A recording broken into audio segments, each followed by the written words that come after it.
eukaryotes, bacteria and archaea, that contains a cluster of genes under the control of a single promoter. These genes are transcribed together into one messenger RNA, mRNA, strand and either translated together or separately to produce multiple proteins. This system allows bacteria to efficiently regulate sets of functionally related genes, typically for metabolic pathways, saving energy. Key components of an operon. 1. Structural genes, the genes that code for the enzymes or proteins required by the cell. 2. Promoter, the sequence where RNA polymerase binds to initiate transcription. 3. Operator, the segment of DNA where a regulatory protein, repressor, binds to turn the operon on or off.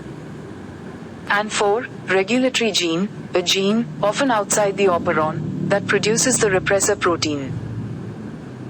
Examples and types. Inducible operon, e.g., lac operon, usually turned off, but can be turned on by a molecule when needed, such as when E. coli breaks down lactose. Repressible operon, e.g., TRP operon, usually turned on, but can be inhibited or repressed when a specific molecule, like tryptophan, is already present. Operons are highly common in bacteria but rare in eukaryotes.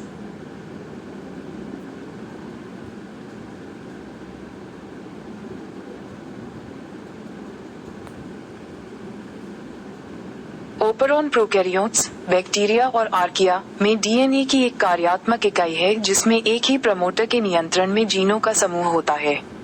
ये gene एक साथ एक messenger RNA, mRNA strand में transcript होते हैं और कई protein बनाने के लिए या तो एक साथ या अलग अलग ट्रांसलेट होते हैं। ये प्रणाली बैक्टीरिया को कार्यात्मक रूप से संबंधित जीनों के समूहों को कुशलतापूर्वक विनियमित करने की अनुमति देती है, आमतौर पर चयापचय मार्गों के लिए, जिससे ऊर्जा की बचत होती है। ओपरॉन के प्रमुख घटक। 1. संरचनात्मक जीन, वे जीन जो कोशिका द्वारा आवश्यक एंजाइमों या प्रोटीनों के लिए कोड करते हैं। 2. प्रमोटर, वह अनुक्रम जहां आरएनए पॉलीमरेज प्रतिलेखन शुरू करने के लिए जुड़ता है। 3. ऑपरेटर, डीएनए का वह खंड जहां एक नियामक प्रोटीन, दमनकारी, ओपरॉन को चालू या बंद करने के लिए बंधता है। और 4. नियामक जीन, एक जीन, अक्सर ओपरॉन के बाहर, जो दमनकारी प्रोटीन का उत्पादन करता है। उदाहरण और प्रकार। प्रेरित करने योग्य ओपरॉन, जैसे लैक्टोज ओपरॉन, आमतौर पर बंद रहता है, लेकिन जरूरत पड़ने पर किसी अणु द्वारा चालू किया जा सकता है, जैसे कि जब ई कोलाई लैक्टोज को तोड़ता है। दमनकारी ओपरॉन, जैसे ट्रिप्टोफैन ओपरॉन, आमतौर पर चालू रहता है, लेकिन जब कोई विशिष्ट अणु, जैसे ट्रिप्टोफैन, पहले से मौजूद होता है तो इसे बाधित या दमित किया जा सकता है। ओपरॉन बैक्टीरिया में बहुत आम है लेकिन यूकेरियोट्स में दुर्लभ हैं। So basically what is operon? Operon means जो हम बात करते हैं प्रोकैरियोट्स और यूकेरियोट्स के बारे में कि कैसे जीन्स का एक्सप्रेशन होता है, उसके लिए हम एक टर्म इस्तेमाल करते हैं ओपेरॉन के बारे में। बेसिकली अगर ओपेरॉन के बारे में देखा जाए, ये ओपेरॉन क्या है? डीएनए का एक फंक्शनल कंपोनेंट है, फंक्शनल यूनिट है। ख़ास तौर से ये बैक्टीरिया और आर्किया में पाया जाता है। अभी जो ओपेरॉन है ये कुछ क्लस्टर ऑफ जीन होते हैं, लेकिन ऐसा क्लस्टर ऑफ जीन आपको यूकेरियोट्स में दिखाई नहीं देता है। मोस्टली आपको कहाँ देता है? प्रोकैरियोट्स में दिखाई देता है। बेसिकली क्या है कि फॉर एग्जांपल एक ओपेरॉन हमारा क्या है? डीएनए का एक फंक्शनल सेगमेंट है, फंक्शनल यूनिट है, जहाँ पर इनके पास कई सारे जीन पाया जाता है। और मतलब कहने का ये है कि इनको चलाने वाला जो इनका इनिशिएटर होगा, जो इनका ऑपरेटर होगा, वो बेसिकली क्या है? इनके पास एक है और कई सारे जीन को ये रेगुलेट करता है।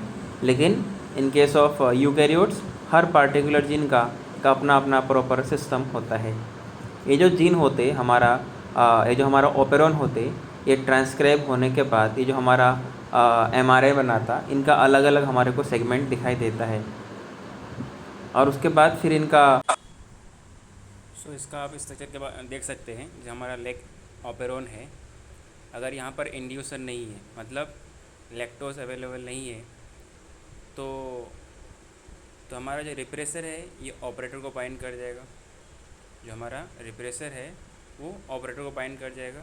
जब ऑपरेटर को बाइंड करेगा, इसके वजह से होगा क्या कि यहाँ पर हमारा जो आरएनए पॉलीमरेज है, जो एमआरएनए बनाएगा, वो बन नहीं पाएगा। अब जब वो नहीं बनेगा तो ZYA जो जीन है वो काम नहीं कर पाएगा।